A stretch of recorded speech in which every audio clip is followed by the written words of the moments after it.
Howard Solomon. Here. All rise for the pledge of allegiance. I pledge allegiance to the flag of the United States of America and to the republic for which it stands, one nation, under God, indivisible, with liberty and justice for all.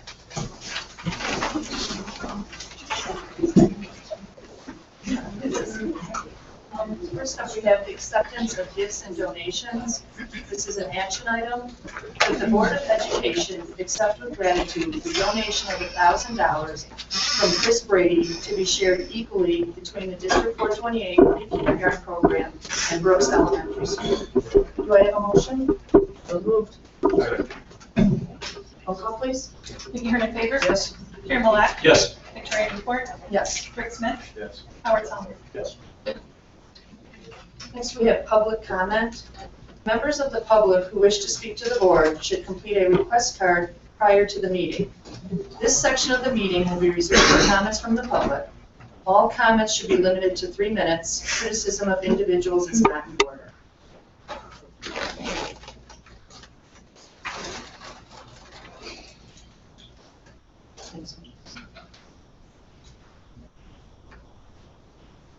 We have 6 cards tonight, so everybody will be limited to the 3 minutes.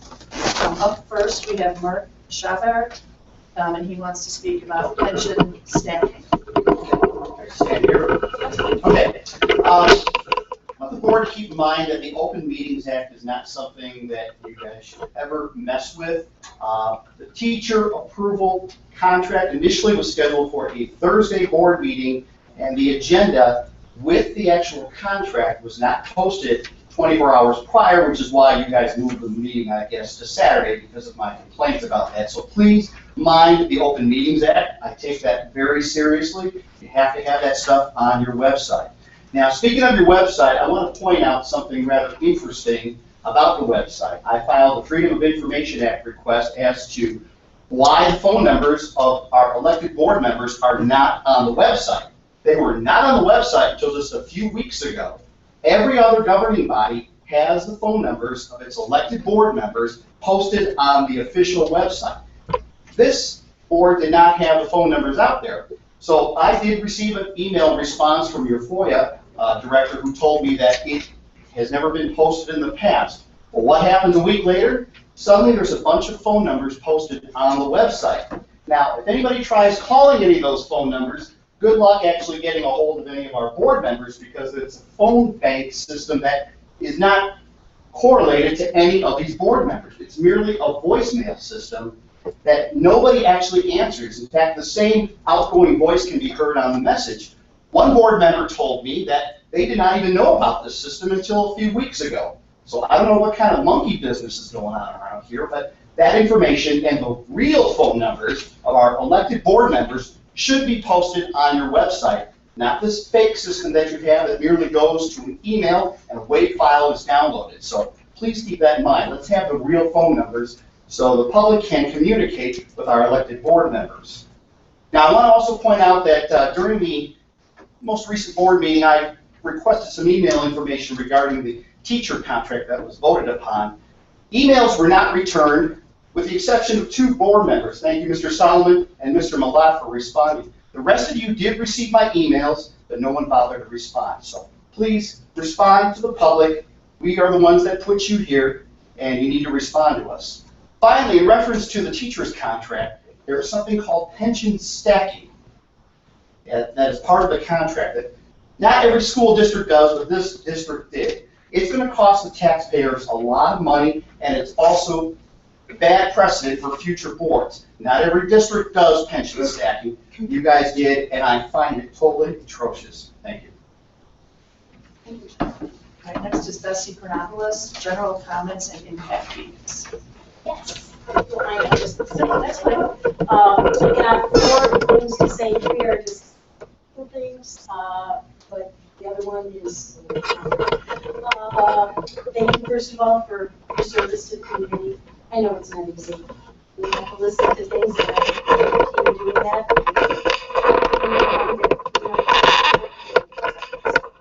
That's go for in our community, of course. Negotiations, I was glad to see that there was a settlement. Sad that a negative letter was written that saddened many people in the community, but it brought out people and it gave me an opportunity to realize what a phenomenal teaching staff we have in District 428, and that really rang the bells for me. So anyway, sometimes good things come out of not so good things. Procedures at your meetings. I noticed that you had time, obviously, just like now, where you can speak from the floor, and usually that's maybe for any items on the agenda or maybe items that are not on the agenda. You may want to consider changing that and revising that so that people can have an opportunity to speak at large at the beginning, but also to be able to address specific items when they come on the agenda. Because if you talk about something that's item number 20 on your agenda, at the beginning of the agenda, it doesn't, kind of loses its flavor and its, the ability for the people to be able to contribute their thoughts and ideas. And the other thing, there's been some discussion about STEM recently, just in the last couple of days, through the city and NIU and so on, in conjunction with the museum. And I have a question, and somebody can answer it at whatever point, maybe email or whatever. Since STEM is education related, I'm wondering if District 428 has been contacted for any input on this new venture. I'd be curious to know what, it is education oriented and you are the primary education body. Okay, what got me here, and this is posted on somewhere, on that kind of Facebook stuff, but I'm wondering, it has to do with impact fees. I'm planning on attending a variety of meetings with various entities, the Park District, the Sanitary District, yourselves, NIU, and so on. And the hope is to raise the awareness among the public and to raise awareness among the decision makers so that this community can once and for all engage in frank, open discussion about issues that face us. In my humble estimation, the primary force that will bring forth ideas and action is the people of this community. It's our greatest resource by far. Only the people of this community can push, bring together their community, and bring it forth to its highest potential. We all need to listen and learn from each other. Ms. Chronopoulos, your 3 minutes is up. Sorry. Gina, how much more do you have? 2 sentences, I guess. Okay, go ahead. There are several concerns, and this is surrounded around the impact fees. I know I've been talking to Andrea a little bit more today. Yeah, and you're going to be doing that too. But you really need to consider fooling around with that, because that is not the primary reason for a lack of growth in the community. High taxes, declining value of housing stock, deteriorating neighborhoods. And this part too, sometimes our schools are not always given the best of light. We need to address that. Okay, thank you. To that really quickly, Andrea will be talking about impact fees tonight. And the board has put together a subcommittee of several community members, Andrea and Carrie, on that will be starting very soon to look into. Excellent. Next we have Becky Masco, proposed contract for Mr. Foreman. And please let me remind you, we cannot talk about an individual during public. Okay. It appears that the Board of Education is still approving employee contracts. During this process, I believe it would be a good time for everyone to reflect on some important points that Mr. Borman and the school board brought to the attention of the community during recent teacher negotiations regarding our district's current financial situation and the importance of keeping the best interests of our students in mind. I would like to use Mr. Borman's own words to point out the absurdity of his demand for an 11.5% pay increase after a 7.5% increase last year. It appears even Mr. Borman understands that, based on the financial circumstances of the district, he needs to be more realistic with his demands. I will be quoting Mr. Borman's letter as it applies to his proposed contract. In his letter, Mr. Borman states, quote, "The district has finite funding with a tax base that is substantially lower than our salaries. The mean income of a 4-person household in the city of DeKalb is $37,300, unquote. Mr. Borman wants the community to fund his much higher salary, $145,334.40 to be exact. $145,334 is nearly 4 times the mean family income quoted by Mr. Borman.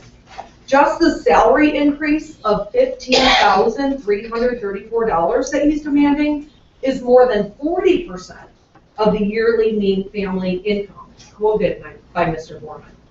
It is clear to see that Mr. Borman is asking for these increases with, quote, little regard to the effect it will have on current taxpayers and future taxes. The district will also pay 100% of the premiums for what Mr. Borman referred to as a gold-plated healthcare policy. As he states in his letter, quote, we must control this expense for the benefit of our students and the future of our community, unquote. When referring to what the teachers were asking for in negotiations, which at the time was a 1.5% increase on the base, Mr. Borman stated that, quote, meeting our teachers' demands would endanger the district's financial future and could lead to tax increases. The district has no choice but to balance its budget to safeguard our financial health and maintain educational quality, unquote. How can Mr. Borman justify a salary of $145,334 when he obviously understands the situation the Board of Education is in regarding deficit spending? Mr. Borman wrapped up his letter to the community stating, quote, teachers must work with us to keep the district healthy for years to come. We are forecasting no growth in our income in the coming years. Our teachers must be a part of the solution. The teachers union recently agreed to I'm on my bonus. The teachers union recently agreed to a 3-year contract in which the base salary adjustments were negative 1% the first year, followed by 0% the following 2 years. In their most recent contracts, the secretaries, assistants, and custodians have settled for meager raises at best. The individuals who directly work with our students have done their part to make sacrifices as a way to support our students and community and provide them with as much security as possible. It is time for the school board to hold the central administration to the same standard. For the sake of our children and our community, please do not agree to this outrageous salary increase demand from Mr. Borman. Thank you. Next is Jason Kroom, and he wants to talk about Chromebooks. Sorry. I want to talk about something that's probably at the forefront of most parents' minds right now. That's the Chromebooks that were issued this year. I think they're a good idea. They're very well intentioned, and there's lots of potential for them. But especially at the high school level, I really kind of feel like this has been not really well thought out and not really well implemented. The students, I feel, were really not given any guidance or any real instruction as to how to use them.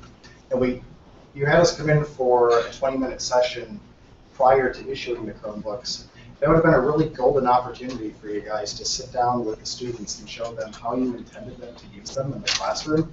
But instead, they didn't have the Chromebooks going into the session. So it was very light on details, and then we ended up getting a Chromebook and were sent home. It really wasn't all that helpful to us. It hasn't really cut down on the textbooks. And some of the teachers, at least at the high school level, really aren't using the Chromebooks with their students at all. Not really sure how you intended the students to track assignments this year. We told that you weren't issuing the assignment notebooks this year in lieu of the Chromebook, but nobody has bothered to instruct the students. How did you intend for them to keep their assignments organized? I mean, we went out and bought a day planner for our son, but probably other parents are probably sitting there wondering as well. There are some good note-taking and other applications that are freely available to students, one of which is available for Google Notes, but you guys have that blocked, so that useful tool is really even available to our students. Tech students are a bit at a disadvantage by not having CAD drawing applications or other applications for students in more technical courses. The Chromebook is really not being used to its full potential for the technical classes. And then what about special education or younger children? My 5-year-old, even in a couple of years, isn't going to be responsible enough to be dragging a Chromebook back and forth to school with him. If you look at the number of iPads that we have cracked laying around the house, it's a pretty good indicator of how younger kids are handling these. Is there a way that we can opt out of this for the younger children? We don't really have.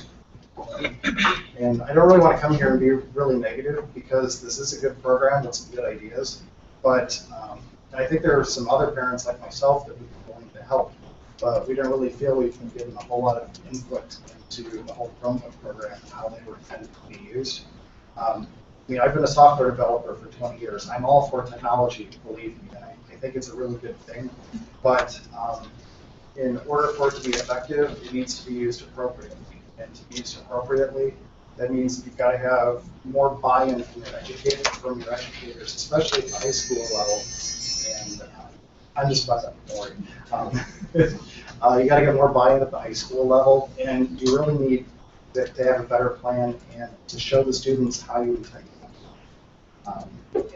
And I think as parents would be willing to share our insight as to how we think we can help. Thank you. Thank you. Next, we have TJ Fontana, Mary Lynn Buckner, John McCoy, and Emily Weller. And this is on promotions and raises.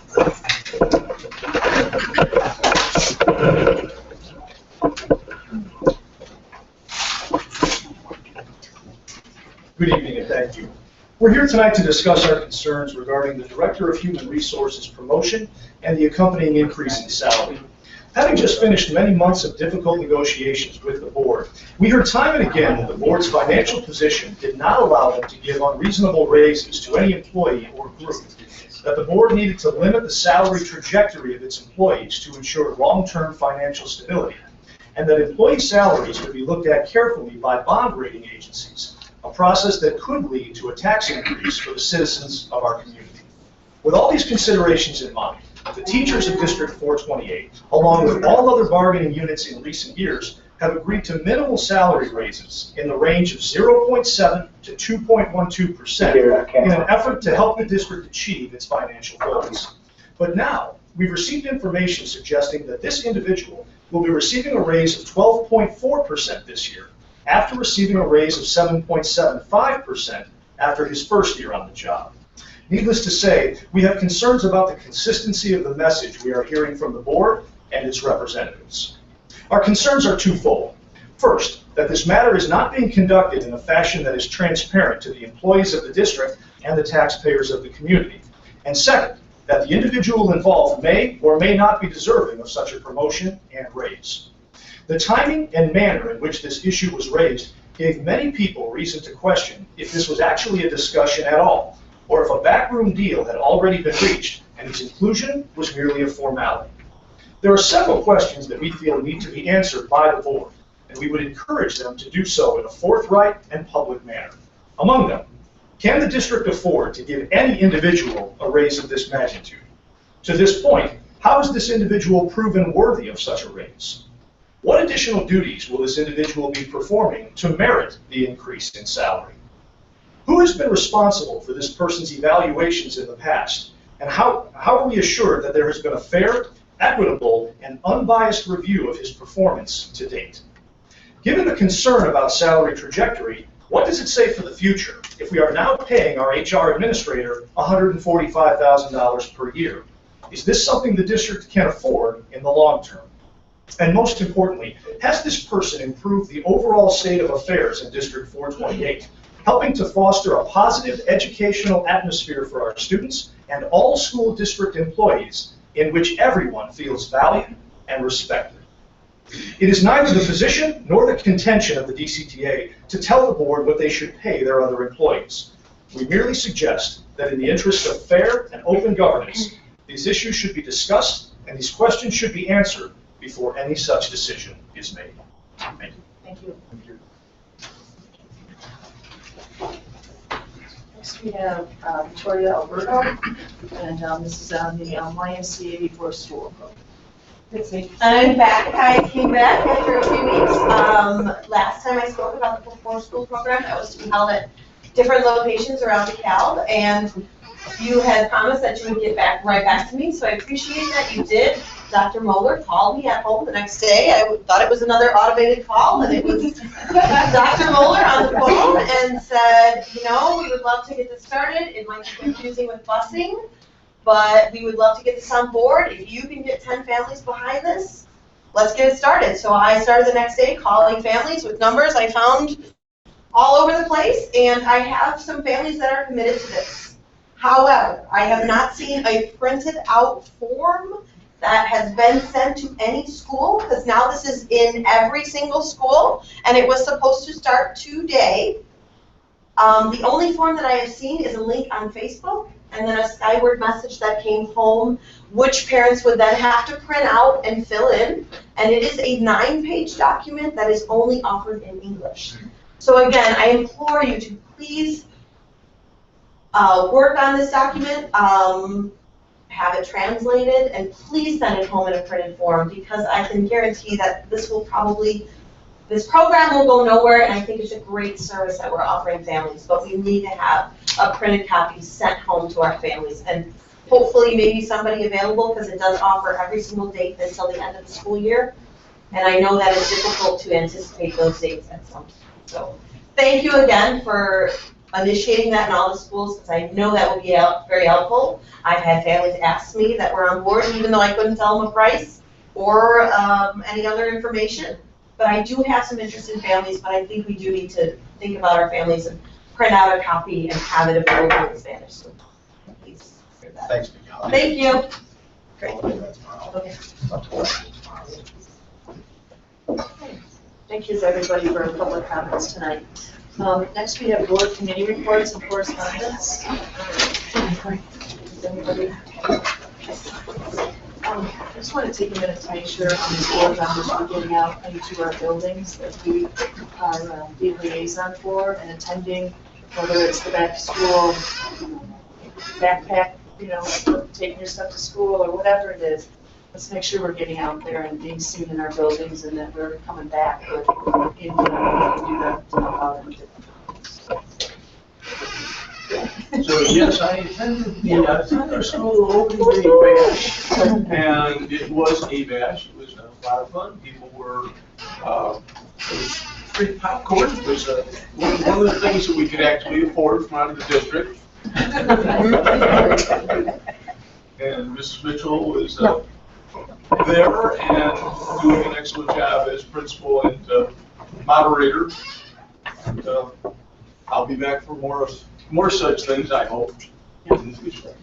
And just kudos too to Billy Mormel. I know you don't like this, but I was at your Little John Chromebook handout and your back to school barbecue, and it was amazing to see people out there with blankets picnicking, bringing chairs. The playgrounds were packed with kids, and just a lot of smiles, a lot of excited kids, and it's just really nice to see. So, Thank you. Nice job. Anybody have anything else? All right, well, thank you. And next we have the possible expulsion of student 090616, and this is an action item. That the Board of Education approve the expulsion of student 090616 as identified in the student's file kept in the superintendent's office for 4 consecutive semesters, 2016 through 2017, and 2017 through 2018, including summer sessions. Do I have a motion? So moved. Okay. Roll call, please. Karen Mallette, Yes. Victoria Newport, Yes. Rick Smith, Yes. Howard Solomon, Well, Vicki Hunter, favor? Yes. Next up is presentations. Diversity Needs Assessments Proposal, and this is Dr. Moeller, Dr. Jenny Huber, Dr. James Cohen, and Dr. J.Q. Adams, and this is an information item. The doctor's involved, so I was that's trying just to- kick it off. When the Social Justice League spoke to you on July 19th, we warned you that we'd be back. And so, brought with Dr. Cohen from NIU, and then is JQ's joining us, so JQ Adams, Yes, I am. I don't have a picture. I can hear the audio. So JQ Adams is at Western Illinois University. That's why we're Skyping with him versus being here in person. And what James and JQ are going to talk to you about tonight is a needs assessment proposal and then a diversity plan proposal. Can you hear me? Very much. Okay, very good. So, well, thank you very much, and good evening, everybody. As Jay said, my name is James Cohen, and I'm an associate professor of ESL and bilingual education at Northern. And JQ, you want to introduce yourself? Yeah, Dr. J.Q. Adams. Okay. Can you hear me? Yes, very well. Okay. Yeah, Dr. J.Q. Adams. I'm a retired professor from Western Illinois University and currently a consultant to several school districts. So, I met JQ many years ago when I used to teach at Western, and that's why we continued this relationship. So, the reason we're here tonight is we submitted 2 proposals to the board. One was on conducting a needs assessment, and one was on conducting or implementing a follow-up with a diversity plan, professional development, and then ultimately another survey to survey the climate of the school district. Last February, we all know something happened at Dekalb High School, and that within a few days of that incident at the high school, I received a phone call from Jen Huber asking me what I recommended we do. And I say we because I am a member of the community. I live right down the street, and I have a daughter at Huntley Middle School, and I'm very proud of being a parent in the Dekalb School District, and also very proud of being a professor here at Northern. I have feet planted in both communities. And it upsets me when I hear issues of diversity like this and not understanding fully what's going on. What we want to do today is spend a few minutes with you. In the back of the room, you have I took the liberty and went to the ISBE website. And I looked at the report card for District 428. And although there is some really good news in the report card, there's also some not so good news. So JQ and I want to address some of those issues and then address some of the solutions that we think could help District 428. So for example, at the state level, 46% of graduates are actually college ready, meaning they scored a certain score on the ACT, and they're ready for university work. Only 40% of graduates from Dekalb are considered college ready. The changing demographics, this is huge. From 2011, this is just the last 4 years. 2011, we had 6,000 students. Now we have 6,336. We went from 59% white to 51.8% white. The Hispanic community is growing. The black community is growing. This is big, and the reason it's big is because our teaching population is still mainly white. And there's oftentimes lots of misunderstandings when you have people who haven't been exposed to different populations. So we'll get to that in a minute, though. So the graduation and dropout rates, 82% for four-year graduation rate versus 86% for the state. It doesn't sound like a lot, but it is. That is a big difference. 86% for five-year graduation rate versus 88% for the state. So we're still not doing as well as the state average. And we should be. We should be. I've been extremely pleased with my daughter's education since we moved to Dekalb 6 years ago. Extremely pleased. But something is happening from when they enter school to when they finish, where the dropout rate is not acceptable. The graduation rate is obviously below average for the state of Illinois. This English learner population has also gone up. We went from 479 students in 2011 to 633 students. I think Amy told me, and I don't remember if it's in the next slide or not, there's only about 30 teachers in the whole district that have their ESL endorsement. What that means is 30 teachers out of the hundreds and hundreds of teachers that you have are actually qualified to teach English language learners. That is definitely a problem that needs to be addressed. I personally have had a grant, that Project Dreams, that has been funding teachers to get their ESL endorsements. And I know many of those 30 actually went through my grant. So we are working on it, but we're still not there yet. Low-income students, 48% up to 59% in 4 years. That's crazy. That's not your issue. That's just the reality that we're dealing with here in Dekalb. Next one. This is probably the biggest and most important slide out of the whole first section of my presentation. The suspensions and expulsion rates should be equal to the percentage of students that are in the district. So for example, if you look at Black African American students, they make up 17.1% of the school population, right? Across District 428. They make up 17.1%. But they make up 33% of all suspensions and expulsions. That 33% should still be 17.1%. With the Hispanic or Latinos, 24.3 versus 25. That is actually, that's good. That's where it should be. They should be making up an equal number of, or percentage of suspensions and expulsions as the percentage, right? That makes sense. Look at the white population. White people make up nearly 52% of this district population, but only 35% of the suspensions and expulsions. So clearly, any statistician, anybody who knows anything about statistics or anything about diversity would look at that and red flags would be flying all over the place. Something is going on. Those two numbers, the black and white population, should not be inverted like that. So, Jenny, next one. JQ and I are proposing to conduct a needs assessment.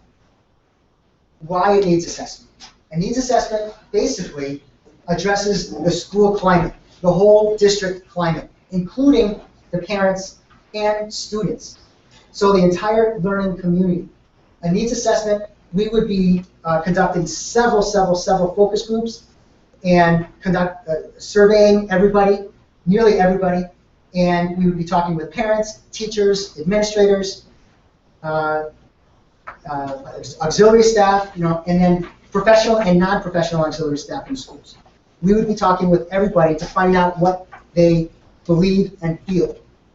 This is really important to conduct a needs assessment, because if we don't do that, we can't fully explain why the incident last February happened.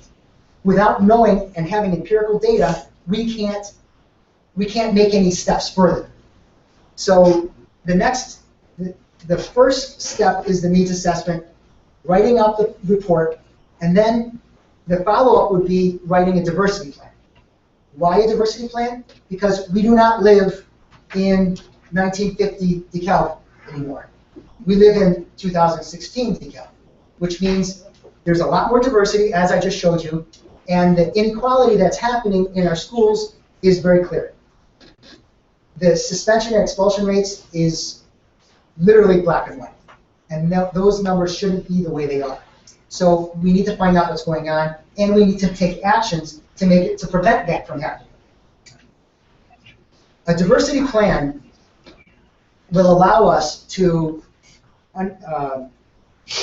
basically what I told Jenny and Doug is this. There are two ways of writing a diversity. One way is they could hire me or somebody, another professor or somebody else, and say, all right, go ahead and write a diversity plan. All right, I'll charge you all this money, I'll write the diversity plan, and it'll go right on Doug's shelf, and nobody will read it. It's a dead document. Or we could get a group of teachers and administrators and professional auxiliary staff and non-professional auxiliary staff and some students and parents get together and say, what are our objectives, what are our goals, and how do we want to achieve those goals and objectives. if we do something like that, then the district has a clear path, a clear laser beam direction in which we can move. After that, what we're proposing is, is follow-up professional development.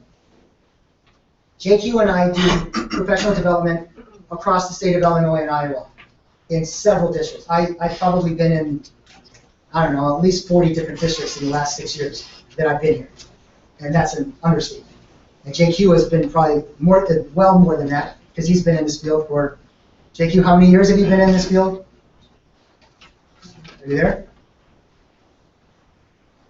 He's not there. So, he should be there. I don't know. Anyway, he's been in the field for at least 35 years. And anyway, the point is, without follow-up professional development, no changes can be made. And what we would be proposing is about 30, so yeah, that's it. Only approximately 30 teachers in the school district have their ESL line of endorsement, like I said earlier. And the professional development will be focusing on the concept of how to work more effectively and efficiently with culturally and linguistically marginalized students. They're the ones who are being suspended. They're the ones who are dropping out of school, not graduating. They're the ones who are having a hard time in schools. If we understood as teachers how to work with them in a more effective and constructive way, kids won't be dropping out of school. Really what it comes down to is respect. But there's a lot of ways to get to that respect. And that's what we would be doing in our professional development. And Jenny, next one. I believe this is the last. After we conduct the professional development for a good year or so, we would then survey. We wouldn't do any focus groups, but we would survey people again. And to see if the climate has changed at all from conducting these. It would be a train-the-trainer model. So JQ and I would be working with a group of teachers, 2 or 3 from each school, and then working with, training them, I don't like to use the word training, educating them or working with them to understand more deeply what it means to work with diverse and culturally and linguistically marginalized students. Then they turn around and we would coach them to work with their own teachers and their own staff and everybody in their respective schools. So you wouldn't need us anymore. The point is we would be training them, they would be turning around and be the professional development folks in their respective schools. So I believe that's the last one. Yeah, thank you. So just as an FYI, and this is going to sound weird, but I don't need the extra work, to be honest. I'm teaching a lot of classes, I'm conducting my own research, I'm writing my own manuscripts, but I do care. And that's the reason. JQ cares. We care about this school district. I really care because my daughter's in it, but I live here. And I do care what happens in our community. And when there's misunderstandings and when there's misinformation out there, it's our job as professionals to make it so that all that misinformation is actually corrected. So what JQ and I are asking is if the board can look at the 2 proposals that we submitted, one for the initial needs assessment and then one for the follow-up diversity plan writing, professional development, and follow-up survey. If you can look at the 2 proposals and grant us the ability to come into the district and conduct this research, conduct these surveys and focus groups and interviews so that we can learn what is actually going on. What do people think? What are people feeling? Because the only way to move forward is with this empirical data. Without the empirical data, we can't do anything. So, questions? Sure. So, other than as a goal of this program, I mean, we all understand farming. You talk specifically about the reduction, in expulsion rates of Black students. Yes. So, I mean, so it would seem to me that a goal of the program would be to see a continued reduction in the rate. What other successes have you seen, you know, by districts that undertake this program? That's question number one. And number two is, would the surveys be conducted during school hours, during, you know, after school hours? What does that look like? They would be emailed, the surveys, so people could take it whenever they have free time. Electronic. Electronic, yeah, and then they would respond down. Or we would probably have some kind of a closed site where they can log into it, identify themselves. And then again, that survey goes to who? Me and JQ. It would come No, to I'm us. sorry, the survey that you're going to send out would go to who? All administrators, the board, teachers, and students, and auxiliary staff, both professional and non-professional. And then parents, randomized selected parents as well. So we're getting a good flavor of the entire community. So one of the results that we would find is the climate of the schools, the morale, the respect the kids have for each other, and the teachers have for each other, and the teachers and the students have for each other. The respect would be greater. The teachers would be instructing better. They would be implementing more pedagogically sound practices in their classrooms. It's one thing for an outside person like me coming in and teaching in a classroom. It's another thing if the teacher down the hall is teaching me something, right? Doing some professional development in my school. And there's goods and bads to both, and they would be getting both. But to have those experts in each school to conduct more professional development, not only is it financially brilliant, because you wouldn't know how to spend any money on that. I don't know, I assume they would have to spend money, minimal. But think of the pride of the teachers working in those schools where they are the expert at a thing or things, and they would be able to teach those things to their peers. Everybody has the opportunity to be teaching each other. It's a really wonderful way. The trainer-trainer model is the way to go. I've done this in several districts, and it really makes a difference. I don't know, did I answer your question? Yeah. All right. Yes, sir. Dr. Cohen, you mentioned earlier on that the number of faculty of minority status is far less than the percentage indicates that it ought to be. Right. And that goes to the issue of how you recruit new faculty to come in, and while you will do these types of things that you're talking about doing in surveying, and do you have some solutions for just how somebody is going to go about finding the folks who are going to be on the front line doing the job? So I think yes. We can't just say they're not applying. We have to actually pursue people who mirror our students. That's one. I'm not talking like affirmative action. I'm talking about they fit the qualifications and they mirror our students. That's fabulous. That's one. Two, while we are, I'm not an expert on hiring people, but I wouldn't even call myself an expert on anything. But what I would say that. For a position on the board? Right. But what I do know is when it comes to cultural diversity, the way that teachers and the entire school body interacts with their students makes a difference. And if we are doing this, and I spoke with all the administrators of the district at the beginning of June. And one of the things I said was we have to replace judgment with curiosity.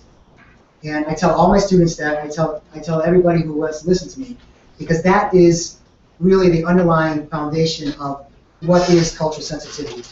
replacing judgment with curiosity. And it has a tremendous number of implications. When teachers sincerely buy into that, it changes their teaching practices. And it changes the way administrators run the building. And it changes the way social workers interact with their kids. It changes everybody. It even changes your spousal relationships, believe it or not. So it's actually a really nice nice foundation, and that's one of the issues that we talk about. Any other questions? Thank you. Thank you. So try to bring this back to the next one. Yes, there it would be. There were 4 choices here, right? Yeah. Okay. For the needs assessment? Yes. Yes, the 4 options. Is there an option that we want to see come back? And just as an FYI, I don't know if I'm speaking out of turn, but the prices that we gave you, if you had a private consulting group come in, they would charge over double what we're charging. Over double. It's not about the money, honest to God. It's not. It's because we do care. And that's honest to God. That's the reason why we do it. Well, do we want to have this discussion further at the next meeting?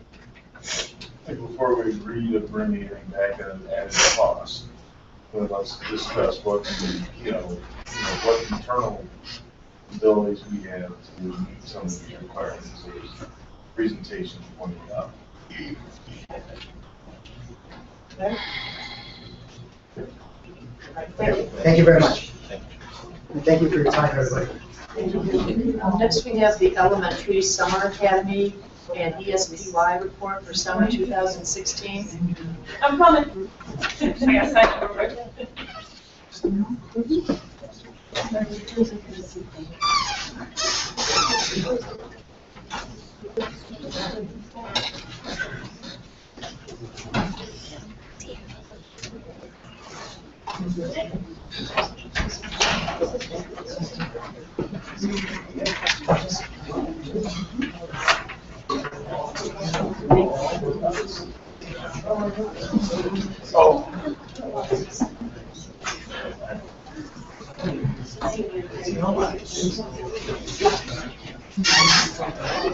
Okay, sorry, we had to switch to sign in and sign out. I'm back to tell you about summer school. I feel like it was yesterday, but I guess it has been a few weeks ago since we had it. So for those people who are new at our same summer school, we have 2 programs that run in the same facility that I work with. So the first one I was going to tell you about is the Summer Academy, and it's a 4-hour literacy program, and we have kids kindergarten through 4th grade. We choose students based on their Ames Web benchmarking in the wintertime. And K1 this year, we went with our students that are in our yellow and our red tiers. And then 2nd grade through 4th grade, we went with kids that are in our yellow tier. We only have 20 half days, and it's not a lot of time. So then what we do is we send those names out to our staff. Our staff looks through more current testing, has conversations about them, and then we send out invites. So it's a 4-hour program. We started June 13th through July 13th. And some of the things that we do in our program, we have breakfast provided by the district. This year, new to us was the snack program. We decided to try that, and that was very successful.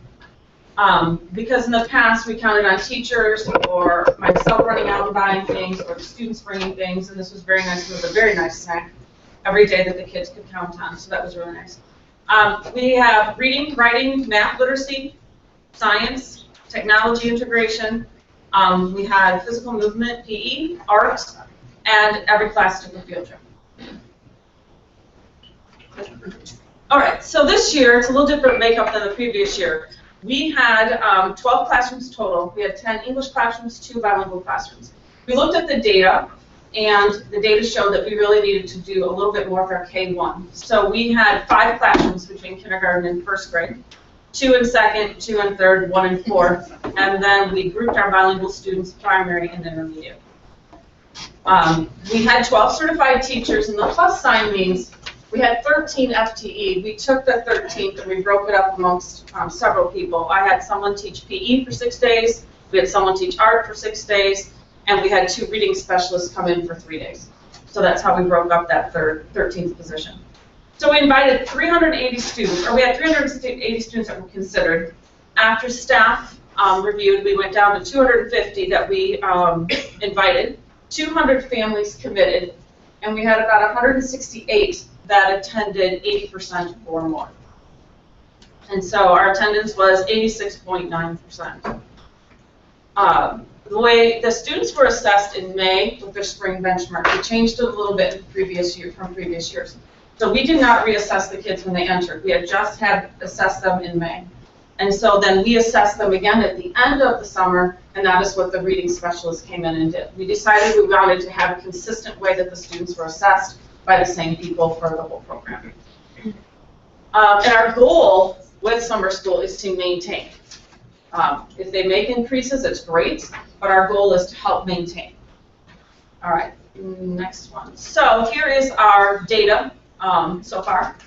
We have, this is words per minute. So our kindergarten averaged, our students that attended in spring, they were at 25.8 words per minute, and in summer school, when we got done, it was 27.3. We were hoping for 25, so we were very excited that the kids went up. And you can see first grade, second grade, third grade, and fourth grade. And third and fourth grade, I might add, that's pretty good because they're a little harder customers to sell. So we're really excited about that. And then bilingual has 2 different assessments they take in the primary, which would be syllables, that's what the SRF means.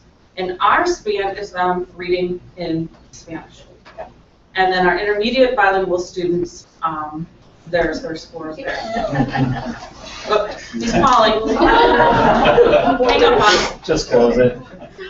So, you know, our goal was to maintain, we actually increased. So our staff was very excited about that. So what I do at the end is I have the staff, this year I did a Google survey because I finally figured out how to do that. And I get input from them on what they felt went well, what do they like to see change next year. And so obviously the increase was very exciting for us. The teachers found the 4-hour session, again, still conducive. 2 years ago, we had done 2-hour sessions. So this is our second year of doing 4 hours, and we felt that's good. The teachers used guided reading with instructional level materials. They addressed skill development, engaged learners. The other thing that they commented about was the technology. So this year, I went around and stole Chromebooks from every building and brought them all out to Portland so that the kids could have a device all the time. And then we did not have the kids keep their devices the 3rd through 5th. We let those get repaired or whatever needed to be done and make that easier so the kids came to school each day. So it was very nice because Mayan and Lexi are a core thing that we use during the school year, so we could continue that in the summer and when it works in the teacher's schedule instead of in the past, you get 30 minutes, go, next person. So this was nice to do it that way. Some other things that they shared. One other thing that I did this year, I was a little tougher, and if you missed more than 4 times, we excluded you for the rest of the time because it was really hard in the past to have a kid attend 8 times out of 20 and show up one day, be gone 7 days, show up another day. And so, but we called them after their first absence and said, I just want to tell you. And we were bugging them. So I think that's what helped keep our attendance up there too. Breakfast was served, but the snack again was nice for the staff to have that done, not have to worry about. Offering PE and art, they would like to see that even more. That was a motivator for kids, and that was a lot of fun to have that this time. And then continued field trips. Not everybody went on the same field trip, but a lot of the classes went to the public library, which was really nice because the public library gave them a tour, showed them all of the things they could access when they want to come over there with their parents, because many of the kids have never been there before, and all our students can go there no matter what town that they live in. So that was fun. We had a couple classes go to the Elwood House, including the teachers who had never been there before, by the way. I thought that was interesting. So they had a good time. And then Heidi cooking class, boy, that was interesting.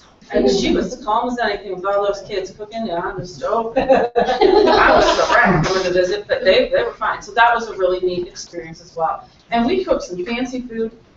They didn't charge us anything. That's just part of what they do for the community. So that was a lot of fun. So then the staff gave recommendations in that Google survey to keep the 4 hours going.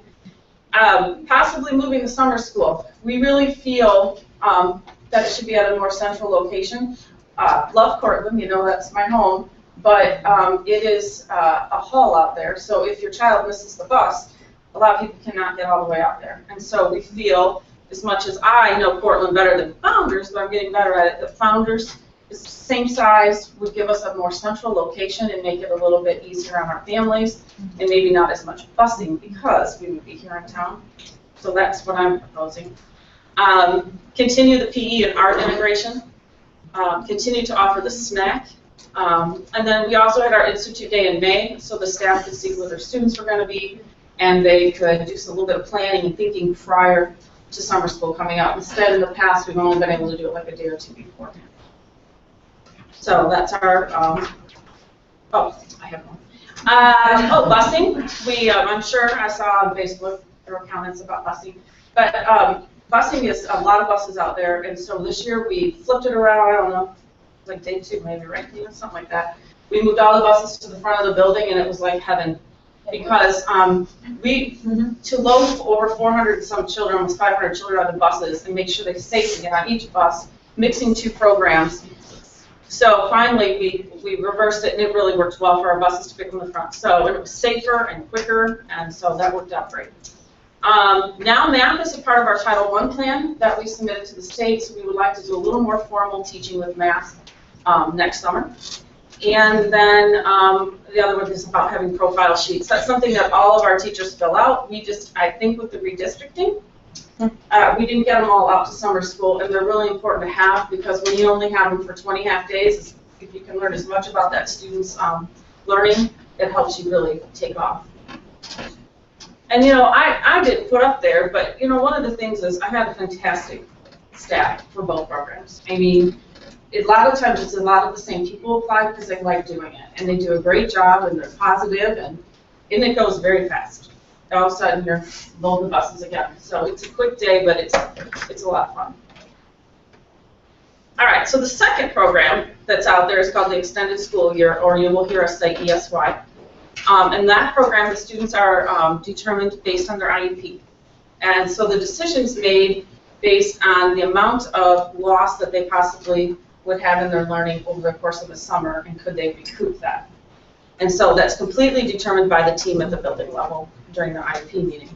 So we had 171 students, and we had 2 sites for that. We had majority at Cortland, and then we had 3 programs, or 3 classrooms over at the high school. So we had 4 early childhood classrooms, 4 primary SOL, 5 intensive resource, 1 intensive resource for middle school, and for a SOL program for middle school. And then the 3 classrooms at the high school. So that program involves quite a few employees. There's 18 certified staff. We had 2 nurses because of the needs. We had to have 1 at the high school as well as 1 at Cortland.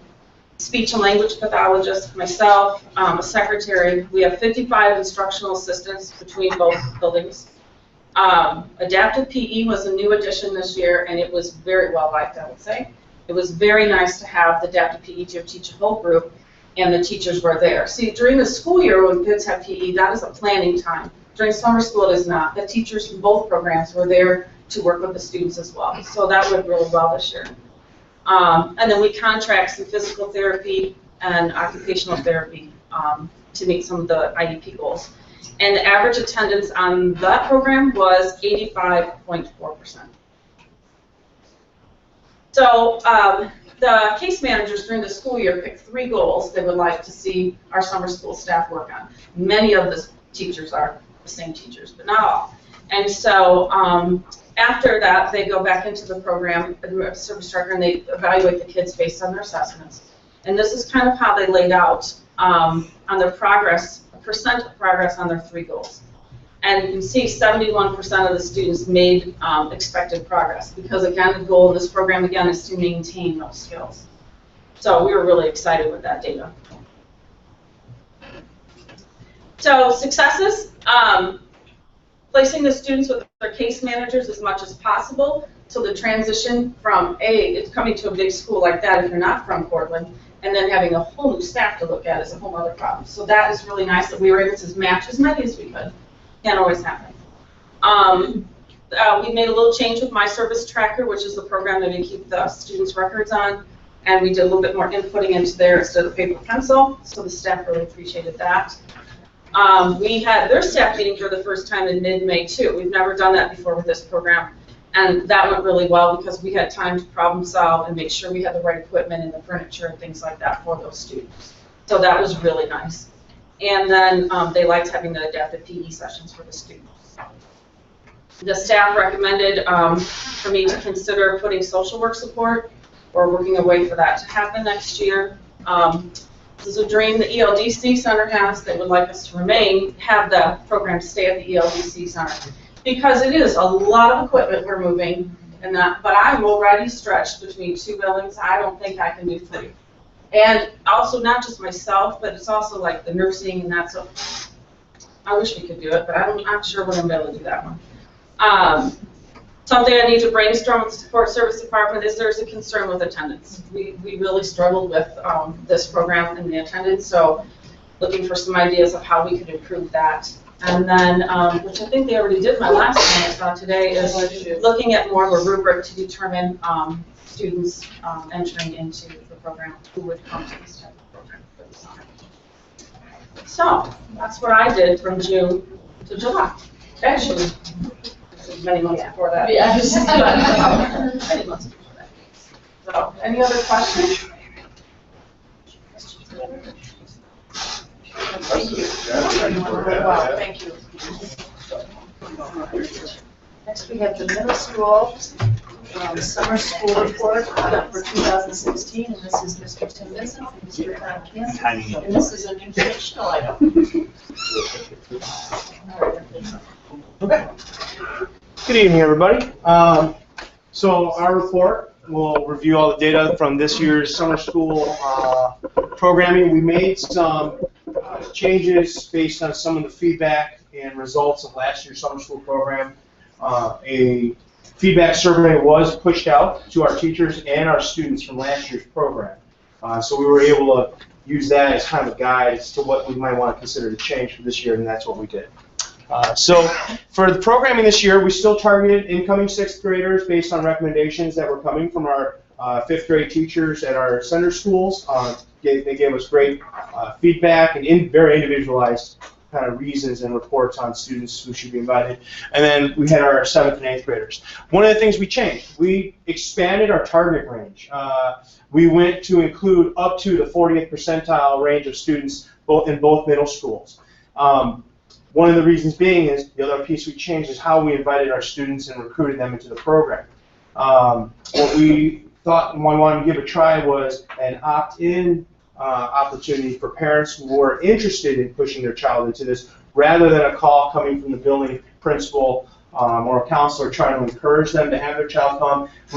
We had a smaller window, targeted window that we were reaching out to, and for us, what we found was oftentimes we were on the sidelines waiting for responses, and it would hold up spots for us, and people would start to make their plans for the summer. So Tim and I in a meeting, we just kind of said, let's try something a little different, and based on some of the thoughts and feedback, let's have parents opt into it. So we invited approximately 400 families to the program, and in our letter we said there are a reserved amount of seats. It's primarily a first come first serve, but you know, your child was someone who was identified as someone who would probably enjoy and benefit from this program.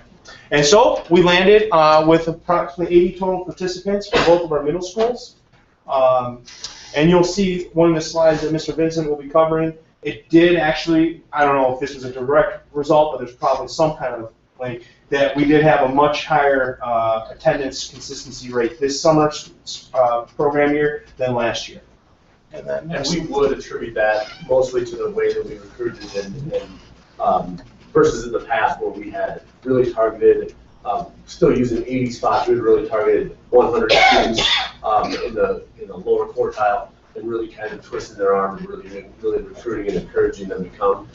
What we found is that and I would attribute it to the spike in attendance rate you'll see from last year to this year. Our attendance rate did go up into what I feel like is a nice number for summer school at 87% attendance rate of students who commit and that show up. In summer school, in regular compulsory school, 95 is what we kind of shoot for. In summer school, I really think that 87 is a strong number for attendance for summer school attendance, particularly in middle school, remedial summer school. I think that's part of it as well. So the curriculum and structure, we for math, we primarily use Khan Academy. We do supplement some other things, mostly online. Again, just as Kim said, they do have access to Chromebooks, which they use for math and different things. But the base is Khan Academy. For reading, we have a Read 180, which you've heard about several times. But there's an R series for Read 180 that lends itself directly to summer school. It really works really well. Many of the things, aside from the way that we recruited, was similar from 2 years ago to this year. So we really revamped summer school from 2 years ago to last year. We maintained much of the same curricular structure and a lot of the food, offering free breakfast and lunch snack, and then the progress monitoring was similar, as well as the way we used the slots. So a lot of that stayed the same. It was a nice carrot, and I think partially the attendance spike contributed not only the way we recruited, but also the free breakfast and lunch. I think was certainly a carrot to get kids there. And then it's important to us to progress monitor basically how is it working essentially for math and for reading. We used SRI, which is a component of the Read 180 R series, and then MComp is a 8-minute computation screener that we use. It's kind of a snapshot kind of thing that correlates to other skills that we would expect kids to know. So as I mentioned, the attendance rate is 87%. We feel pretty strong about that. So the SRI pre and post, the class average was 2 Lexile points essentially. That is, and we'll be interested to see what that looks like. The scale on Lexile is, it can range from 6th to 8th grade. I ballpark it between, for these students, between 700 and 1,000 Lexile points. So 2 is essentially no growth. What we're doing for that, I'm hesitant to attribute anything to that or make any judgments based on that. We do have a plan to look at. You'll notice that we used MAP to place students. Last year was the first year we used MAP. We invited 400 students that qualified to this summer school, 80 that showed up regularly. So we will have a nice sort of control group and experimental group, so we'll be able to measure, did the students maintain that growth on the fall MAP, which we're given last week and this week. So it'll be interesting to see, if we're looking for growth versus not regressing over the summer school for remedial kids, and not losing the kind of summer loss that sometimes we see. The MComp, however, that is what we look for, and it's different from 6th to 8th grade, but what we look for essentially 0.5 per week is what we're looking there. So for 5 weeks, 4.5, 5 weeks, depending on that, that's about average growth if you kind of look at the whole picture together. So felt pretty good about our MComp scores. So you'll notice that we maintained attendance-wise. We really do shoot for that 80. So we're really maxed. What that essentially means is that with our staffing, we're maxing out our slots, and then the attendance rate in food service we mentioned earlier. Pretty successful.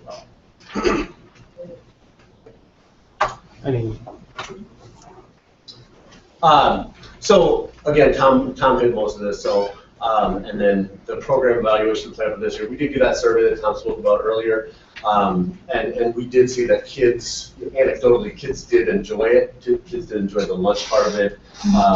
They did enjoy having a free snack there, as well as the program and the teachers. I do want to add one thing that I noticed is a difference personally. Last summer being my first experience with it, and then this summer, I think the parent communication was stronger this summer, interestingly, with And I would also attribute it to the fact it was the parents who took the initiative to respond to us and say, I want my child in this.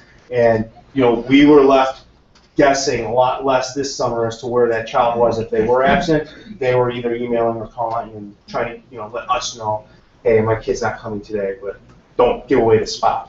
Sure. So. But we will be interested to see, particularly for reading, when you notice those 2 last out points. As of right now, it's sort of a wait and see. We're going to do sort of a review of what that actually means based on this upcoming map and when it all gets finished. Do you have any questions?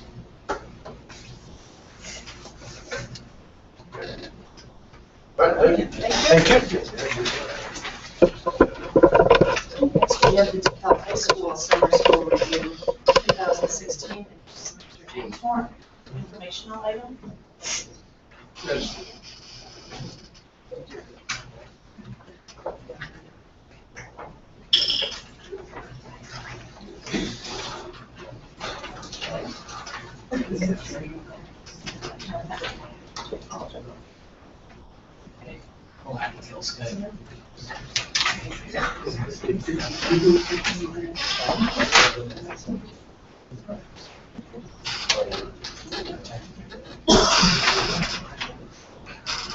We're still Skyping? We're still Skyping? No. I was trying to tell a client, we just call, 2 times. James is going to go viral. Good evening, I'm here to discuss the summer 2016 Dekalb High School Summer School program. So if you would please, thank you. What I want to do is we have 2 different types of classes that we run in the high school during the summer. One is for advanced credit. What that means, students that are seeking to advance themselves, to further themselves academically, to clear their schedule up in the future so they have more options for electives, are taking classes that they have yet to take. And of course, we have credit recovery. These are classes that students have taken in the past and have not been successful in, and they are taking to regain credit. The aim of high school summer school is to gain credit towards graduation. So taking with that into consideration, I broke this down into 2 different categories. Next slide, please. We have what I'm calling teacher-led, and those are your traditional classes where you have a teacher and a room full of students, and those cover both advanced credit as well as credit recovery. And then we also have a growing number of online computer-based programs. That's where you have a room full of students, all of whom could be working on several different classes, and that is led by a facilitator. We have 2 of those. Those are strictly for the credit recovery. Slide. So this past summer in our teacher-led classes, we had 679 students complete 641 classes. It's a 94% completion rate. And I want to break that down so that you can have a clear understanding what that looks like from a teacher-led perspective into 3 different categories. We have the June 13th to July 13th summer school programs. Those are classes that are offered in the summertime that are also offered during the school year. Includes credit recovery as well as advanced credit. We also have the SOAR program that is targeted specifically at what we at the high school like to call our rising freshmen. That is a 8th grader who is transitioning into the 9th grade that has been identified as maybe being at risk for not being successful in the freshman year. We put them in there and we focus on math skills and we focus on literacy skills as well as some character development, helping them transition into the high school. We also offer driver education. If you notice, there's a 100% completion rate on that.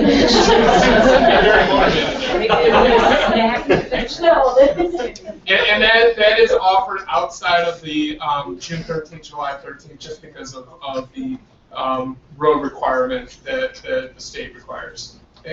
Slide.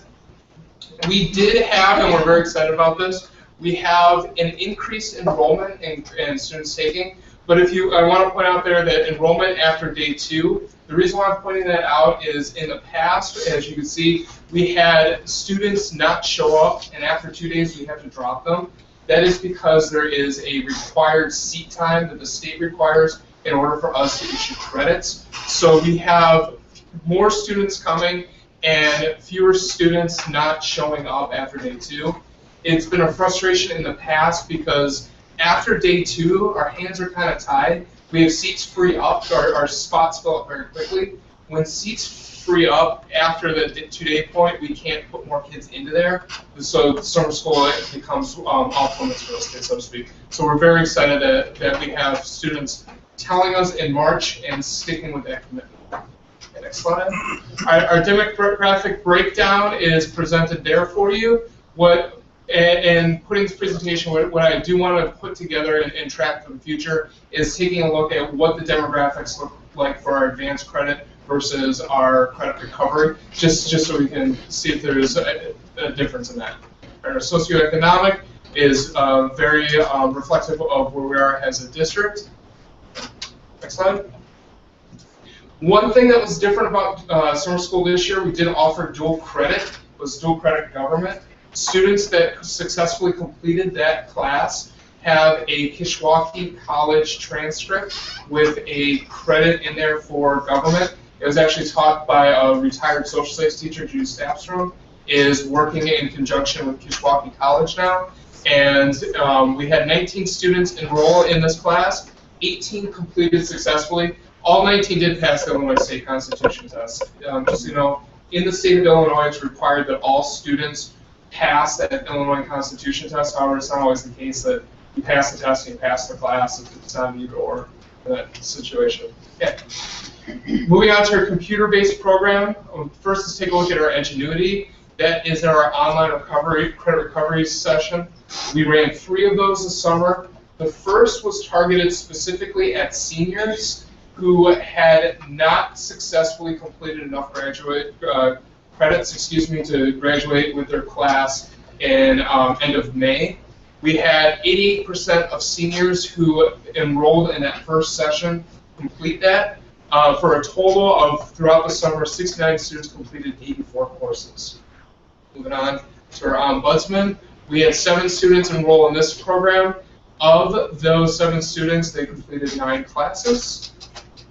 Next slide. All right, so total for the summer, we had 774 students engage in some form of summer education, and they completed 752 of these courses.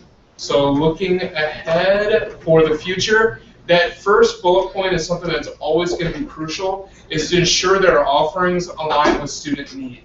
It's very important in math. We have a tremendous need for math. Is something our students struggle with, and that's not easy to do well. That students struggle with math. And when we make our recommendation to the board for FTE requirements, that's based on requests that we're taking in February and in March, we don't necessarily know what students are failing algebra in March. We know that in May. And what it comes down to is, are we going to run geometry or are we going to run algebra 2? And really, it just becomes a constant monitoring that we're doing with our math department. We want all of our students to be successful. We hope we don't have to run any, but our trend data suggests that we are absolutely going to have to run at least 2 sections of math. The other thing that we know from math is that students need a teacher. Students that are struggling with math because they're struggling with their content aren't successful in our computer-based credit recovery systems. They need that interaction with the teacher. So it's very crucial that we offer the math classes that our kids need, and that's just something that we're always going to have to be monitoring. We do always want to keep an impact on that, or look at the impact on graduation rate. Dr. Luckner is going to be presenting some good information about how our graduation rate has gone up.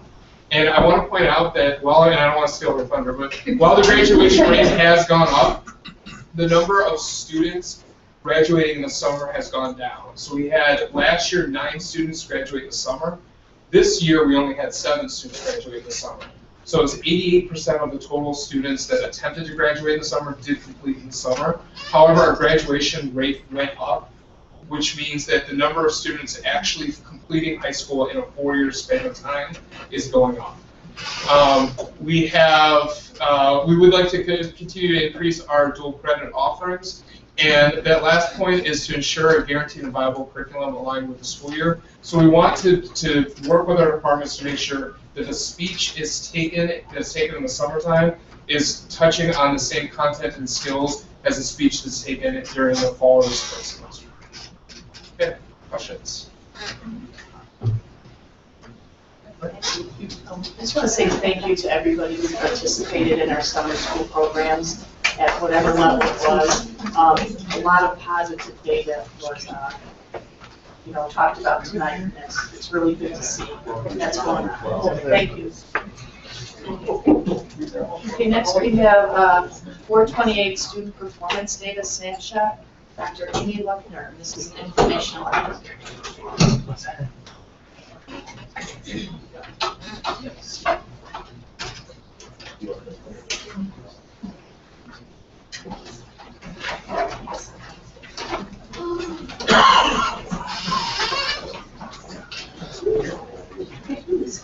So the goal of my presentation today is to provide a more global look at our district level data. I'm really looking at how are we doing with our student performance. There are, as you might imagine, a number of different ways we can look at data, and I could happily talk with you about data for several hours. But so this is really kind of a snapshot of our data. A kind of a scenic tour rather than a deep dive. And so I'll tell you at the end kind of the different ways that we're going to be diving deeper into the data as a district at different levels. So just to let you know, this is kind of a snapshot. So to give us a framework, I want to kind of review, how are we evaluating how our students are doing? Our goals as educators, one of our main goals really is to get our students a degree, right? That is a key attainment for them so that they can move forward with career and college readiness. Beyond the degree, though, we also want to know that they have the skills, that this degree means something, that they have skills that will carry them forward to be productive citizens in our society. So as a district, the skills that we look at are primarily reading or ELA skills and math skills. We do that through our Ames-led benchmarking and through our MAC data, so we'll talk about both of those today in brief. We also have some state and national assessments as well, including PARC that you're all familiar with. There has been a change, as you may be aware, in how we are assessing our high school academic skills. So we have the SAT coming on board starting this spring. It used to be the ACT. We had kind of 1 year last year where the state was in flux due to budgetary restraints or not having a budget. And so they did not provide either the ACT or SAT. So then that's kind of where we are right now, just to give you a heads up on that. We also had a new assessment that was focused on science, the Illinois Science Assessment. That's what ISA stands for. That went well, thanks to the support of all the teachers and the students as well. We do not have the data back yet for the ISA, so I'd be happy to share that with you at a later date. So the first piece I want to talk about is kind of that global metric of how we're doing, how we're serving our students, and that's graduation rate. You've heard a little bit about this today already. This is graduation rate for this past year. It does include, it's just a quick caveat. So the way that the graduation rate works is that it does include summer. That counts as part of having graduated in 4 years. These data are technically preliminary. The final cleanup was done this past week, and the deadline actually I think was today for SIS. But I am anticipating that very few changes occurred since the first when I downloaded these data. So the great news is that we see, even from the data you heard about at the beginning of tonight, our overall graduation rate has gone up to about 84.16%. And so that's obviously good news, and we want to continue that trend as we move forward in the future. What that means for our students is that last year we had 343 students graduate in 4 years out of 421. This year we had 372 graduate out of 442 in 4 years. So that's very promising. So when we get into the reading skills, we have, first I'm kind of going chronologically with our grade levels. I want to talk first a little bit about early literacy skills. So these are data for our kindergartners. We know that's a really important time for early literacy. The way that you can read these data, and some of you are more familiar with this already, but the first 2 sections are the year before last, 2014-2015. The second 2 sections are this past year, 2015-2016. Thanks, Dan. So because we have a couple different measures of early literacy, you can see in the fall and the spring we have letter naming fluency and letter sound fluency, two different indicators, because there's kind of multiple components to those beginning reading skills. Our goal always when we look at Ames Web data is the way it's laid out is that the green is the percent of students who are meeting the 50th percentile based on national norms. And then the yellow goes up from there in terms of those who are meeting the 25th percentile, and then those who are below are in red. And our goal is always to grow the green, right? We want more of our students to be meeting kind of the average level of what a kindergartner in our country can do. And so we do see that in general from fall to spring, for last year we saw growth in both of those measures, which is very encouraging. And we want to continue that pattern as we continue to move forward in supporting our kindergarten students. Okay, another busy graph. This is our reading fluency measure. This might be the one that you're most familiar with. It's the number of words read per minute on a reading passage at grade level. And again, for comparison, we have last year, or this past year, 2016, and then 2015 data as well. This is kind of subdivided by grade level. So you'll see here kind of first grade and then second all the way through fifth grade. And again, our goal is always to grow the green. Part of our, I'm kind of jumping ahead a little bit, but part of our work this year is we are continuing to really work hard on our ELA curriculum. And as we continue to develop that, we should see continued gains in our reading fluency, because the reading fluency is really just a global indicator, like taking a temperature of how someone's reading skills are doing overall, and it's highly correlated with comprehension and other important things. We also, for our students who are in the bilingual program, we have reading fluency in Spanish as well. What you can see, these are data that often are very exciting for us. So our students in these programs, again, we see a pretty good percentage in the green. I guess is kind of a really straightforward way to say that.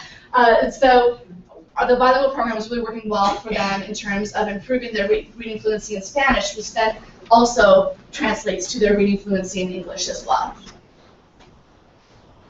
The next piece is our MAP assessment. As you know, last year was the first year that we provided the MAP assessment for our students, 2nd grade through 10th grade for the whole district. And the MAP assessment provides us a little bit more in-depth information about how our students are doing. What we see here is kind of the growth for our students from fall to spring last year with the MAP data, or on the MAP assessment. Again, it's an indicator of their reading skills, including both fluency and vocabulary and comprehension. So the overall pattern is that we saw growth, with a minor exception of 9th grade, but and we do see more growth in the younger grades because they are growing more in those skills, in the reading skills. This is another way to look at the growth. So what MAP does for us is it projects what should our growth be based on where we started. So based on averaging where our students started in the fall, the triangle there is how much growth is expected for our students. And so part of our goal is to really meet those growth goals so that our students continue to improve their skills. And we see that we kind of, all of our, again with the exception of 9th grade, in our reading, all of our students are growing, which is a great thing. On average, when we look at it from a district level. Some of them are, meeting and exceeding their growth goals. We see 7th grade there, and 10th grade, even, in 1st grade we had 2 classrooms that had a pilot. So those are very encouraging. And in other grades, we're continuing to support so that they can continue to work on the growth across the year. Okay, these are the PARCC data. And what I'm going to point out to you is a pattern.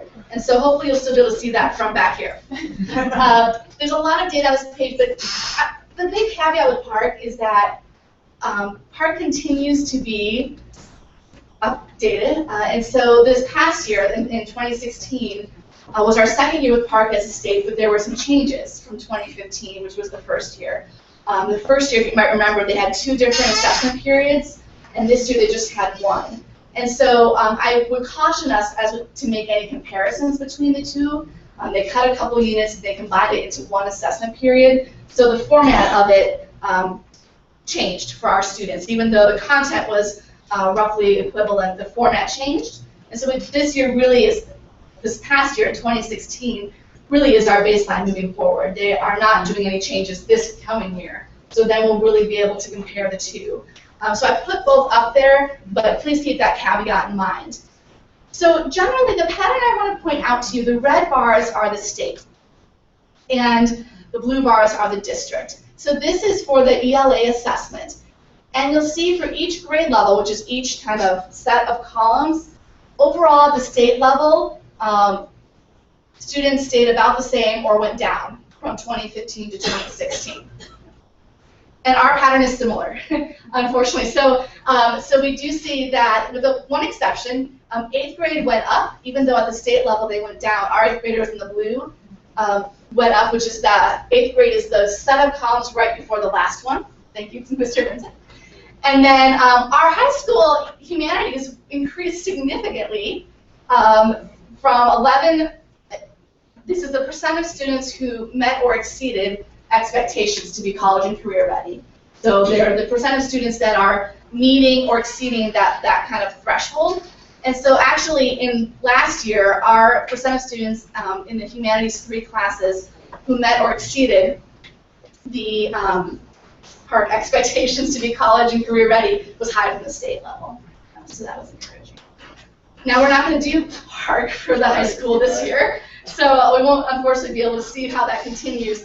They are bringing SAT on, and an attempt obviously not to overassess our students dropping PARC for the high school, which is I think an appropriate decision, as the SAT is more meaningful for our students. So now we have similar data, or similar data sources for math. And what we'll find here is I'm going to start with the early numeracy skills. So these are our kindergartners. How are they doing? How are we supporting them in developing those foundational skills? And we see that it's kind of variable for our kindergartners with the 2 measures we use, which is number identification and quantity discrimination. So the ability to both identify numbers, but also to understand which number might be larger. So having some of that conceptual information as well. And so, for example, last year, from fall to spring, we saw, in both cases, we saw a decrease in the number of students who are in the red, or the very low range, so that's really encouraging. What we want to continue to work on is growing the green. So this is the MComp data, which is a math computation. You heard Mr. Vincent talk about it for summer school. It's the same measure, but we do this here for our for all of our students to see how their progress is. And again, there's each grade level there. And what you can see kind of from fall to spring is that in most cases we do see growth in the green from fall to spring. It's kind of flatlined in 3rd grade there, but we do see growth from fall to spring in math, and especially in our 4th and 5th grades, our percentages are higher on MComp than we see in some of our reading skills. Here are the math data. And again, here what we're looking at is fall to spring growth. Math then provides a little bit more information than just math computation. It gives us information about problem solving and reasoning, which is a little bit more in depth, and then it allows instructors to then use the data to help inform their instruction. But it also gives us an indicator of how our students are doing then as a district. And again, we see some great growth here last year in all of our grade levels. It is the case, as we mentioned for reading, that we expect less growth in our upper grade levels as well. If you go to the next slide, you can see then where we are in terms of meeting projected growth. We see 6th and 7th grade was very encouraging in surpassing their expected growth, and then other grade levels meeting or showing growth, but maybe needing some additional support as we move forward to continue that growth. Our PARC data for math, again, with that caveat about comparing the 2 years, overall we see a similar, for us, the blue lines are the district data. We see a similar pattern for reading that generally our scores went down a bit. And again, this is the scores, this is the percent of students that met or exceeded the expectations. So if you have seen a PARCC score, there's different levels of partially meeting or exceeding, not yet meeting, and this is the last two categories that they would have to be in to be part of this percentage. So what I do want to highlight for you is we see some growth in 3rd grade, as well as 8th grade, and again, our Algebra 2 scores improved across the years as well. So the data we have from this year will provide us a good baseline, so that next year for our 3rd through 8th graders who are taking part, we'll then be able to see kind of how the scores change across the year, the similar assessment. So this is our overall, across grades, across content areas, the percent of students meeting or exceeding expectations on PARCC. And so the state is again in red, and this district is in blue. And you'll see here, I'm sorry, it's not across content areas, across grades. So ELA and math are separate there for last year and this year. What I really want to highlight for you is the ways that we can then, well, first I want to I feel like that was just throwing a lot of data around, right? So what does that mean? So part of what we do when we have this global level of data is look at patterns. So what are the patterns that we're seeing? And then that allows us to then dive deeper into the data to figure out more information about those patterns. And one pattern that I think is exciting for us is that we are seeing growth. Right? We're seeing our students grow across the board. And one area that we want to continue working on is to increase that growth even more. Right? So our students are learning, they're learning a lot, and we can continue to do things to build on that. So part of the way that we look at the data or use that to really inform our decision making both at the district level as well as the building level are through a couple of different processes. So we're doing further data analysis and data decision making at building data teams, both at the elementary level and middle school level.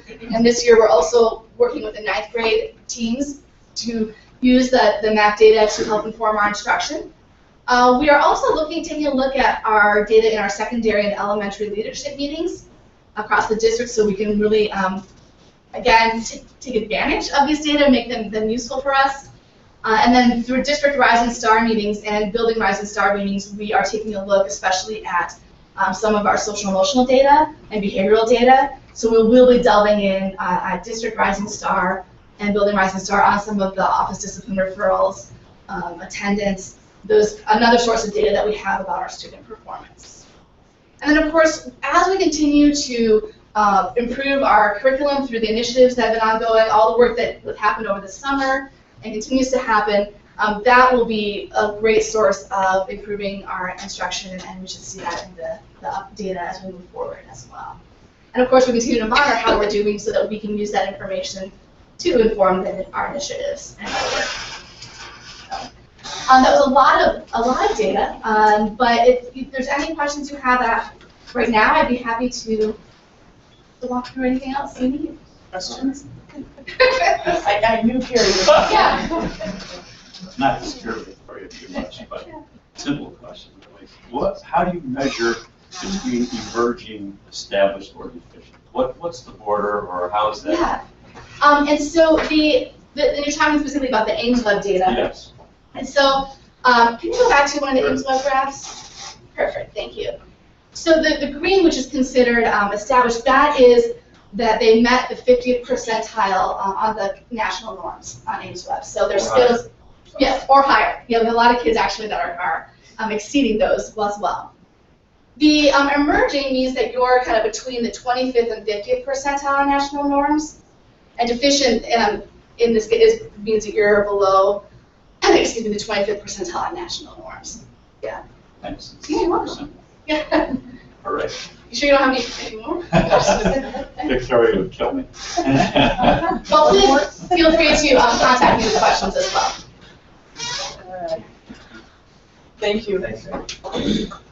Next, we have the non-business consent agenda. The Board of Education approved the non-business consent agenda items A through H. Do I have a motion? Any discussion?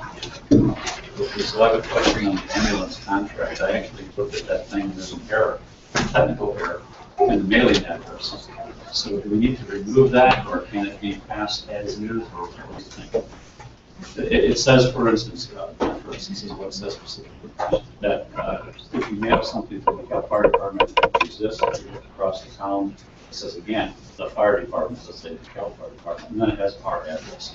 So I think it just to me, like, it just was a simple mistake, you know, that the heading on that column probably should say to District 428, if our address falls below that.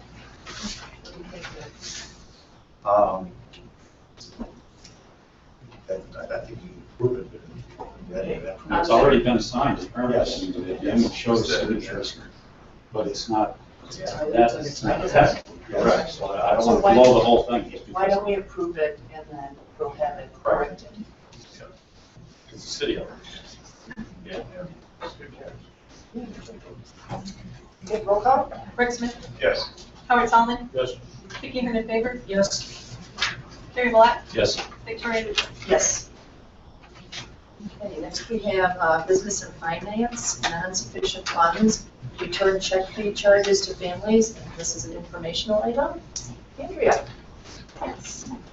So as one of our summer projects was to align our board policies and procedures, we were reviewing the information and then had noticed that we never really incorporated NSF check charge.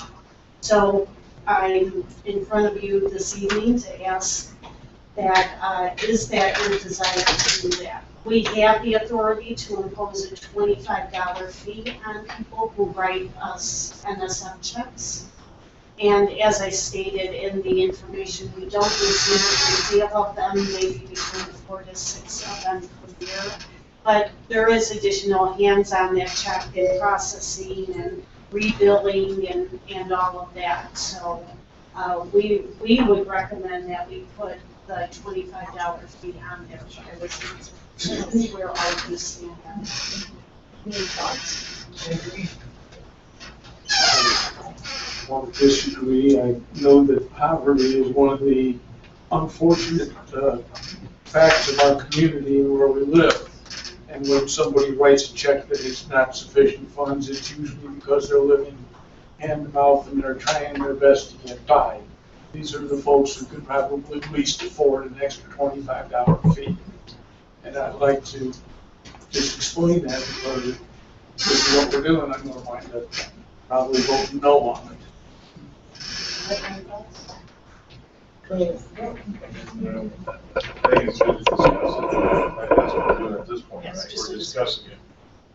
Right. The 4 to 6 checks that are returned, do you know whether they're from 4 to 6 different parties, or are there two from a particular party? Does it happen more than once? No, I don't believe it does. I believe they're different purposes. Yeah, I think that $25 NSF is pretty standard. I mean, if you write a bad check at the supermarket or at Target or at Aldi or anything like that, you're supposed to be, if you have a checkbook, you're supposed to be responsible, and you're supposed to be able to add and subtract, so. And Andrea, we work with the families who Yes. can't put them on a payment plan or whatever it may need to be for them to be able to pay. We absolutely. Okay. How did you petition?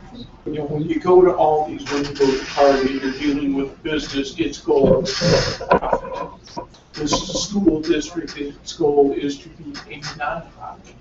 And looking at this as a potential source of cash for $100 a year is kind of ridiculous.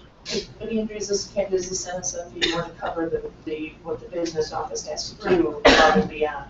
Right, yeah, this is not profit generating by any stretch of the means. This is just to recoup costs for having to go back, as we said, reissue statements.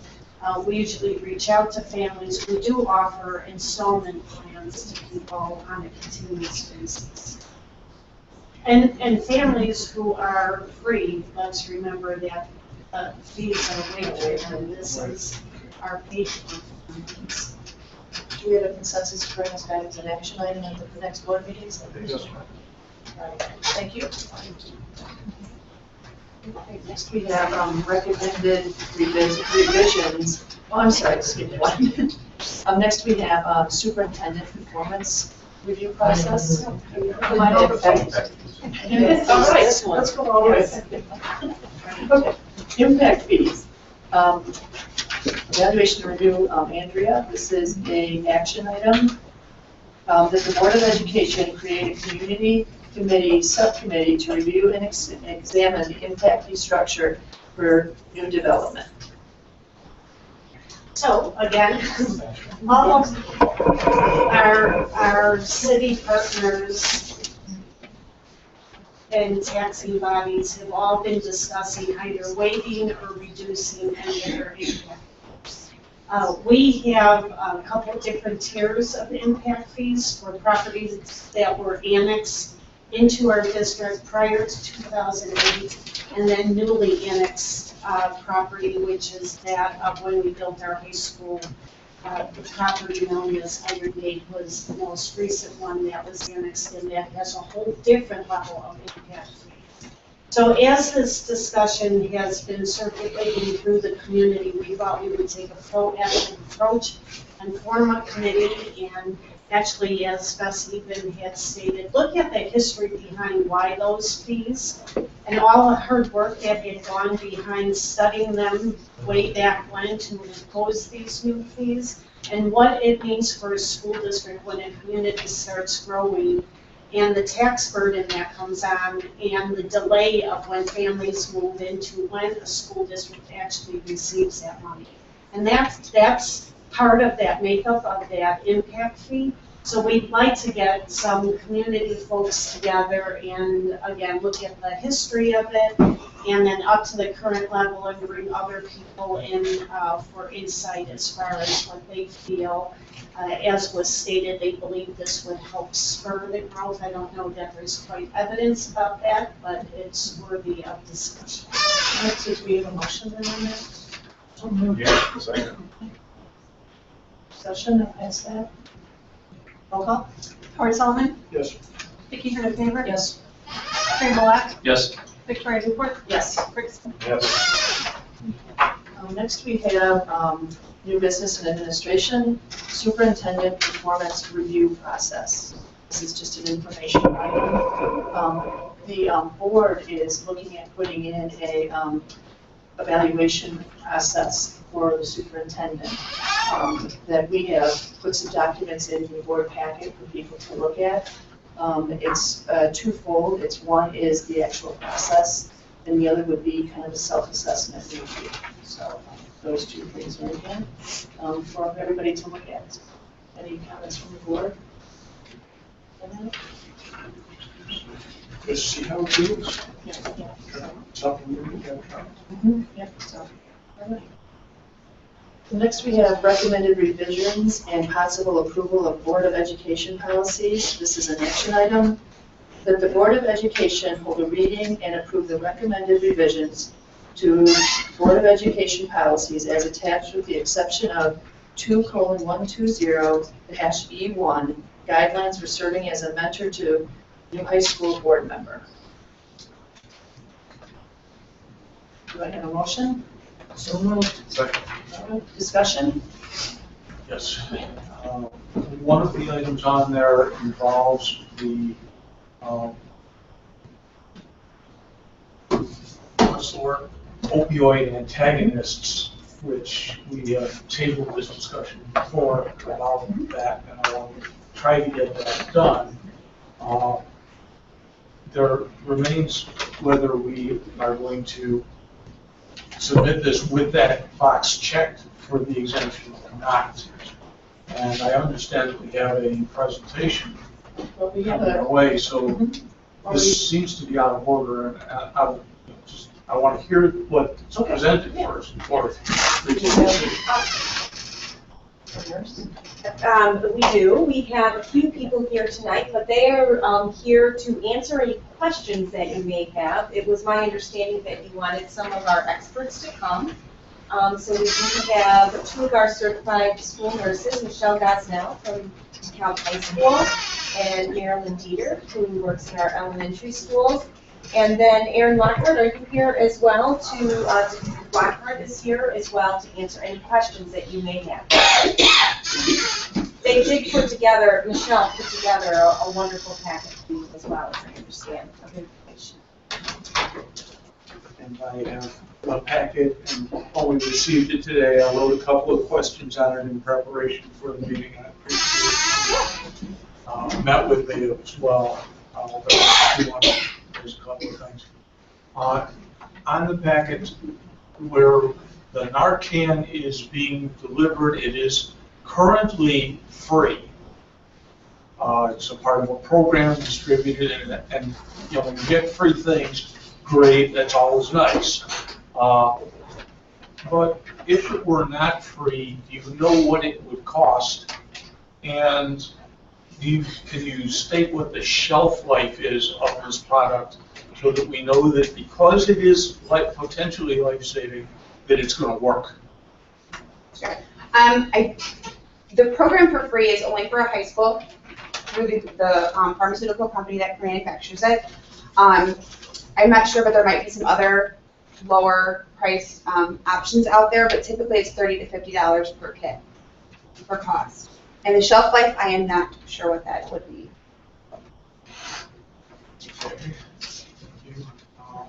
Just to add to that, the DeKalb Police Department within the last 18 months, it's in the packet also, have only had to administer it 3 times to the whole community of the city of DeKalb prior to the ambulance arriving. Thank you. Helpful. I guess it's called the Narcan nasal spray indication and important safety information. There's something that says that Narcan nasal spray is contraindicated in patients known to be hypersensitive to naloxone hydrochloride. How do we know whether they're sensitive to it or not if we haven't administered this before? That is very true. And you wouldn't, you're absolutely right on that. You wouldn't know. It's not something that's common. If you would know, it would obviously put an alert on a student. But the difference is not giving it, that they potentially would die from an overdose or have severe brain damage. So, so really they prefer that you do give it in the event of a possible overdose, and that way, and then hope for EMS to get there and hopefully help them out. You also provided us a sample of the opioid overdose prevention program from DuPage County. And within there, it states that they will notify the local EMS and paramedic unit when dispensing Narcan. Staff shall follow the protocol, and then where within the protocol is the notification to the paramedics. It doesn't seem like there's a list of steps that follows that, and I don't see making the phone call to the paramedics to let them know that you're doing it. Usually you're on the phone with 911 when something like this happens, so someone would be on the phone with 911. And from that point, 911 is going to ask you, okay, what have you done so far prior to our ambulance arriving to prepare this patient? And so we're usually talking through it at the same time, and she may not be actually on the phone, but an assistant or someone else may be while she's doing that. And that's how the police do it. I have the access to a radio, so I can do it right over the radio, but normally 911 phone call. Well, I thank you for taking the time and being as amazing to answer my questions, and I'm much appreciated. How do you identify someone who's suspected of having an overdose? I mean, what's the medical way of telling? Sure. If a person has an opioid overdose, then they're going to have very shallow, irregular breathing, very agonal, so it's not conducive to having sufficient oxygen delivering to the brain. They're going to have pinpoint pupils. They're going to be pretty much unable to respond to voice stimuli, tactile stimuli, things like that. Could that be a similar response to an anaphylaxis episode? No. No. No, you're gonna have the swelling, they're gonna have increased heart rate, eyes will be So it's actually dilated. unlikely to mistake this for something else. It would be pretty hard, but it potentially could happen, there could be other reasons, but, again, if it was to be given and it wasn't, an opioid overdose that was causing that problem, there's, no harmful side effects to it, and you would just kind of move on. We'd already have EMS on their way, and they would be taking them to the hospital to have further assessments to figure out what's going on. So there's no case that we know of where the administration of this to some other problem would exacerbate that problem? No. No, like I said, the Dekalb Police Department, they claim, and the statistics show that we've had 3 lives saved by using it. So, within the last 18 months. And so that's another thing, we're not using this product all the time. It's very seldom, but when we need it, it needs to be there because an ambulance could be 10 minutes out, they could be 15 minutes out if they're on another call, so they might not be able to make it in time. That's why this needs to be accessible. And I already actually have it, and all the officers are given bags, and I have it in the bag, but, I'm not at the school all the time. And the shelf life that I'm not sure, to be honest. I mean, most of our other medications that we have are good for at least a year it's or printed more. on the dose, I would suppose. Yes. Yeah, I mean, it comes from the manufacturer, it's labeled right on there. We just want to make sure we don't get into something administered, something's out of date, and it's not effective on someone. Sure, yeah, yeah, no, absolutely, I'm I not, just Googled it, the manufacturer, and it's 18 to 20. there you go, yeah. Thank you. So do you want to then put in there that we give permission to use ours? That Sounds very good. with permission to use ours. Our school staff has permission to use, is what we're voting.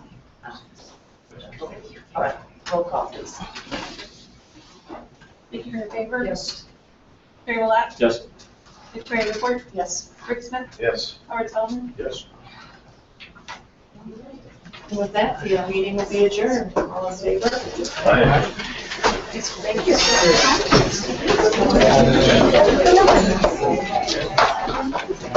you.